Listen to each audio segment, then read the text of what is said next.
और देखा जाए तो आंकड़ों में सब इतना उलझ गए हैं नाजिम खान साहब, जिस मकसद से घुसपैठिए, जिस मकसद से एक एसआईआर की जा रही है, घुसपैठियों को ढूंढा जाएगा, उन्हें बाहर किया जाएगा, उन्हें चिन्हित किया जाएगा, इसकी चर्चा हो रही है या मुद्दा गायब हो चुका है? वोट कट गए। ठीक है रोहित अग्रवाल, आप खुद सोचिए।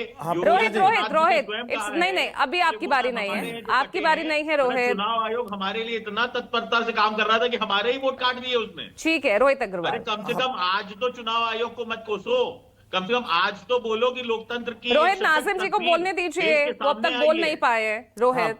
पूजा जी आपका बहुत बहुत धन्यवाद। देखिए मैं तो पीस पार्टी के राष्ट्रीय अध्यक्ष डॉक्टर अयूब सर्जन साहब का दिल से आभार प्रकट करता हूं कि उन्होंने खुलकर एसआईआर का समर्थन करा और कहा कि हाँ देखिए हर भारतीय नागरिक का एक का जो है वैध उसका अपना नाम होना चाहिए। अब देखिए बिल्कुल उसी तरीके से एसआईआर की जो प्रक्रिया हुई उसमें बढ़ चढ़ के सभी ने हिस्सा लिया। हाजी नाजिम खान ने भी सभी को जागरूक करा और सभी के फॉर्म भरवाए, लेकिन हाजी नाजिम खान के घरवाली का नाम जो मोबाइल नंबर था वही गलत डाल दिया गया। अब बताइए क्या हो रहा है कि एसआईआर में तो हम पूरा सहयोग कर रहे हैं, लेकिन वहां पर जागरूकता ना होने की वजह से हमारे ही घर परिवार के मोबाइल नंबर तक गलत डाल दिए जाते हैं। मेरी घरवाली का नाम साइन है, उसका मोबाइल नंबर गलत डाल के उस पर कर दिया। अब बताइए अगर वहां पर अगर चुनाव आयोग की तरफ से अगर कोई भी इंफॉर्मेशन आएगी तो वो मेरे घरवाले के नंबर पर न जाकर किसी और के नंबर पर जाएगी। अब ये कैसे हो गया, ये तो सोचने वाली बात है। अब पूजा जी एक चीज हो रहा है भाई, यहां पर जिस तरीके की प्रक्रिया करी एसआईआर के अंदर, तो मुझे ऐसा लगता है इससे पहले अवेयरनेस की सख्त जरूरत थी।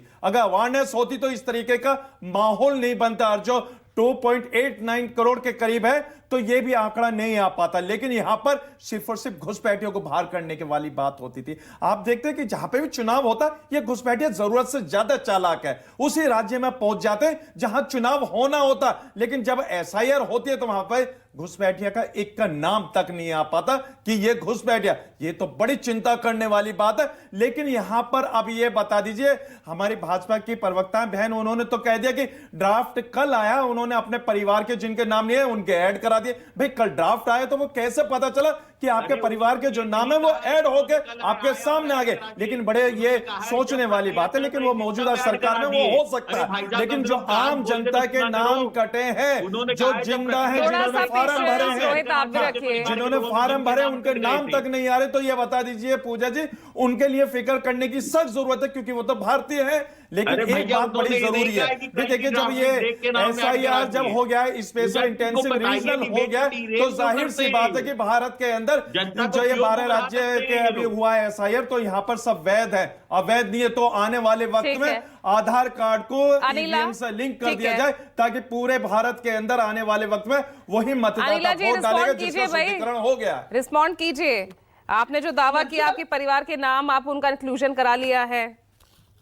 नहीं, मैं पूजा जी ये सुन रही हूँ। अब नाजिम खान साहब से ये पूछना चाहिए कि साहब फॉर्म आपने ही भरा था ना, किसी और ने तो नहीं भरा होगा? आप तो पढ़े लिखे व्यक्ति हैं। हाँ, और मुझे पूरी आशा है आपकी पत्नी भी पढ़ी लिखी होंगी। मैं तो ये कहना चाहता हूं कि जो मोबाइल नंबर आप देंगे वो मोबाइल नंबर आ जाएगा, पर मोबाइल नंबर आप कुछ और डालेंगे और फिर कहेंगे नहीं नहीं नहीं ये तो जानबूझ के गलती कर दी क्योंकि मैं नाजिम खान हूँ, क्योंकि मैं पीस पार्टी का प्रवक्ता हूँ। अब ये बातें क्या है? अब दूसरी बात ये कि समाजवादी पार्टी के प्रवक्ता जो फजल हसन साहब हैं, छोटे भाई जैसे हैं, बहुत दानिशमंद हैं, बहुत अच्छी बातें करते हैं। आज इन्होंने कहा कि भाई इसको आधार कार्ड से लिंक कर देना चाहिए। नहीं, अच्छा सुझाव है, बिल्कुल आधार कार्ड से लिंक कर देना चाहिए, पर आधार नंबर जो है इलेक्शन कमीशन को अनुमति नहीं है कि वो आधार नंबर प्रेशराइज करे कि आपको केवल और केवल आधार नंबर देना पड़ेगा, तभी आपका नाम जो है वोटर लिस्ट में इंक्लूड होगा।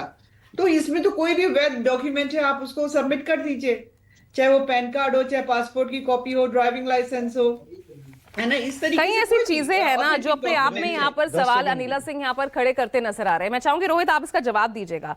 डिजिटाइजेशन की जब बात आई थी 11 दिसंबर को, यहाँ पर नवदीप रिंवा उन्होंने खुद ये जानकारी दी थी कि भाई 15 करोड़ 44 लाख फॉर्म बांटे गए, एन्यूमरेशन फॉर्म। डिजिटाइज यानी जो फॉर्म वापस आ गए वो थे 15 करोड़ 38 लाख, यानी 99.61% डिजिटाइज हो गए थे। फिर उसके बाद 8% कैसे अनमैप रह सकता है रोहित? ये आंकड़े ही तो उलझा रहे हैं ना। नहीं पूजा जी, आंकड़े उलझा नहीं रहे हैं, ये विपक्ष उलझा रहा है। जिस तरीके से अभी आपके डिबेट के अंदर तथ्यों को तोड़ मरोड़ के दिखाया जा रहा है कि अभी पीस पार्टी के प्रवक्ता ने कहा कि अनिला सिंह कह रही थी हमने अपने लोगों का नाम जुड़वा लिया, जबकि अनिला सिंह ने कहा कि जब प्रक्रिया चल रही थी तब मैंने अपने लोगों का नाम जुड़वा लिया। नहीं, झूठ बोल रहे हैं रोहित जी, झूठ बोल रहे हैं आप झूठ बोल रहे हैं बिल्कुल ना। अनिला जी ने खुद कहा है, ऑन रिकॉर्ड आप चेक कर सकते हैं, अनिला जी ने खुद बोला है कि उन्होंने अपने परिवार का नाम ऐड करा दिया। नहीं, ये झूठ बोल रहे हैं, झूठ बोल रहे हैं। Rohit, how is that possible? How is that possible? सुनिए ना, फर्स्ट वोटर ड्राफ्ट नहीं, रोहित, अगर आप लोग अनपढ़ हैं, आपको नहीं बनाना। किस तरीके की बात कर रहे हैं? पर्सनली अटैक मत कीजिए। और रोहित, पहली बात ये देखिए मेरे पहली बात ये जब ड्राफ्ट वोटर लिस्ट आने से पहले कैसे नाम हट जाएगा भाई? पहले ही नाम कैसे हट जाएगा? ये तो कॉमन सेंस वाली बात है। पूजा जी, नाम हटा है ये तो जानकारी लिस्ट वायरल लिस्ट सामने आने के बाद ही होगा ना। नहीं, जिनका नाम नहीं था उनका नाम उन्होंने जुड़वा लिया। खैर ये मुद्दा नहीं है। हाँ। मुद्दा ये है कि आपको सजग रहना है। जी मैं तो पूछना चाहता हूँ कैसे जुड़वा लिया भाई? ड्राफ्ट कल हुआ है, इन्होंने कह दिया कि हमने तो पहले ही अपने नाम ऐड करा दिया। तो रोहित भाई मैं वही कहना चाह रहा हूँ, फैक्ट पे बात होगी लेकिन फैक्ट पे बात आप लोग नहीं कर रहे भाई। ऐसा ही पूरे देश में होना चाहिए। अनिला सिंह, प्लीज आप ये क्लियरिफाई कीजिए भाई।